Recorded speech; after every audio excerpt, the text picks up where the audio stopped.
ఓం శ్రీ గోమాత్రే నమః. ఈరోజు సంగారెడ్డి పట్టణంలో ఒక అద్భుతమైనటువంటి కార్యక్రమాలు జరుగుతూ ఉన్నాయి. ఆధ్యాత్మికమైనటువంటి కార్యక్రమాలు. దానిలో భాగంగా గోసేవ చేయాలనేటువంటి ఒక సంకల్పం ఏదైతే ఉందో చాలా గత సంవత్సరాలు ఎవరికి కూడా రాలేదు. అలాంటిది ఆ అదృష్టము ఈ గోసేవ చేసి 10 మందితో కలుపుకొని పోయి ఈ కార్యక్రమాన్ని దిగ్విజయం చేయాలని ఒక సంకల్పం ఏదైతే ఉందో చాలా చాలా చాలా అద్భుతమైనటువంటిది.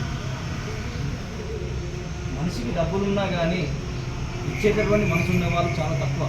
దానిలో ఉన్నవాళ్ళు ఈ గోసేవ చేసుకోవాలనే ఆలోచన ఉన్నవాళ్ళు గోసేవ చేసుకుంటే వచ్చే ఫలితాన్ని మనము మన వంశానికి మన పిల్లలకు ఏ రకంగా ఉంటుందో అని తెలుసుకొని మా మిత్రులు మా శ్రేయోభిలాషులు చక్రవర్తి స్టేట్ గారు మరియు వారితో పాటు ఉన్నటువంటి వెంకట్ వారి సభ్యులుగా వారు ఏపటి కార్యక్రమానికి సభ్యులుగా జాయిన్ అయ్యి తోడుండి మేము కూడా ఈ కార్యక్రమంలో పాల్గొంటామని చెప్పేసి ఈరోజు మనకు నవరత్నాల దేవస్థానంలో ఉన్నటువంటి దోషాలకు వాళ్ళు పంపించేది కాకుండా ఇక్కడ ఏది అవసరమో అది మాత్రమే ఇస్తామనేది మా రిక్వైర్మెంట్ తీసుకొని అందించి గోసేవ చేయాలనే కాన్సెప్ట్తో ముందుకు వస్తున్నటువంటి మా సేటు గారికి మా వెంకట్కు మరియు గ్రూప్ సభ్యులందరికీ కూడా ఆ గోమాత సంపూర్ణ అనుగ్రహాన్ని పొందుతారనే ఒక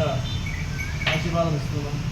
పరమేశ్వరుడు వారికి అన్ని వేళలా గోమాత అన్ని వేళలా ఉండి అనుకున్నటువంటి వారి కార్యక్రమాలు దిగ్విజయంగా పూర్తి చేసుకొని ఇంకా సంతోష్ గారు మరియు రఘు దీని యొక్క కుటుంబానికి గోమాత అనుగ్రహం సంపూర్ణంగా పొందాలని ఆ భగవంతుడు వేడుకుంటూ దేవం శ్రీ గోమాత్రే నమః.